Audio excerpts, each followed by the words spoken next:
Hi, I'm Kacie Brannen, and this is Learning to Breathe. As applied to people, I believe normal is unexplainable, undefinable, endless. There is no normal, there's only what is. Most people's definition of normal is biased, weighted by their opinions, religions, and upbringing.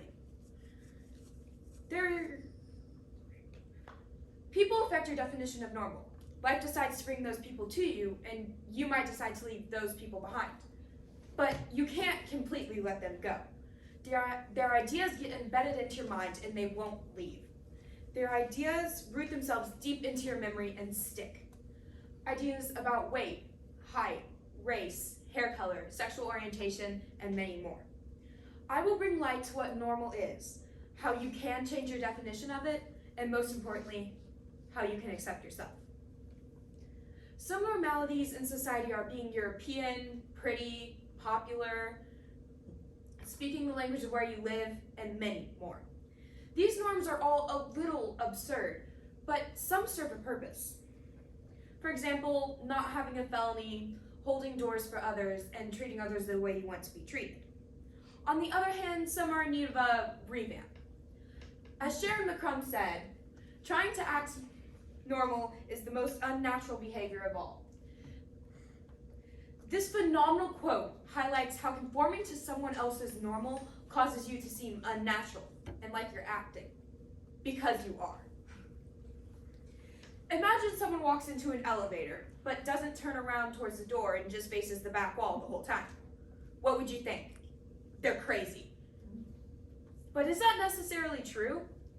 Just because someone does something differently than you, does that mean that they're wrong? No.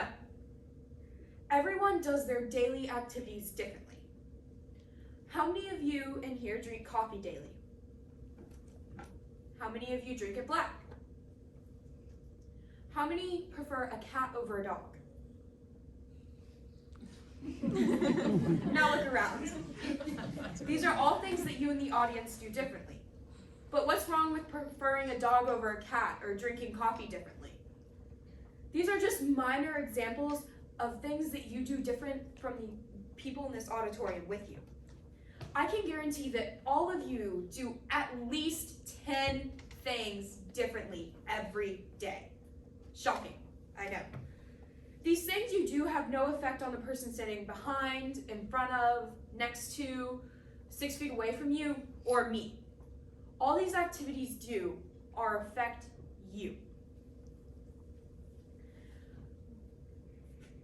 So what norms should matter to you? The only norm that matters is your own norm. It's hard, but once you let go of other people's opinions, it's like there's a weight lifted off your chest. It's like you can finally breathe.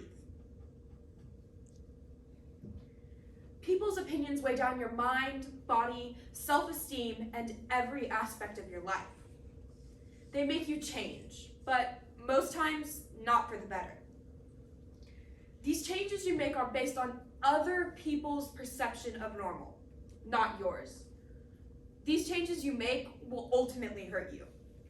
To change your so-called normal, you need to accept yourself. Accepting the way you are is one of the most challenging things a person can do. But it's very important. To accept others, you first need to accept yourself. Accepting yourself is a long process, but it reaps heavy rewards. One way to help with body acceptance is to cover all the cameras and mirrors in your house, including your phone camera. This will help you realize that your body is perfect just the way it is. A method for inner acceptance is to talk to people who share the same ideas or traits as you. This will help you realize that you are accepted and appreciated by yourself and many other people. Another method of self-acceptance is to sit alone in your safe space, whether it's your room, nature, or a fast food restaurant. Listen to your favorite music and think. Now you're probably asking, what am I supposed to think about? Yourself, who you are. Deep dive into your thoughts and figure out who you are. Ask yourself questions like, When was the last time I took time for myself? Who can I rely on? Who am I? These are questions that only you can answer. Now, next time you look at someone eating, speaking, talking, or dressing differently than you, before you say anything to them, I want you to think about how you would feel if that person said the exact same thing back to you. If you don't have something nice to say, don't say nothing at all. All these minor points and methods I talked about today seem useless until you try them for yourself. I challenge you to start a conversation with someone who doesn't fit into your normal. You will realize that just because someone doesn't seem quote-unquote normal to you, doesn't mean they aren't natural. Today, I leave you with a quote from Maya Angelou. If you are always trying to act normal, you will never know how amazing you can be. Thank you.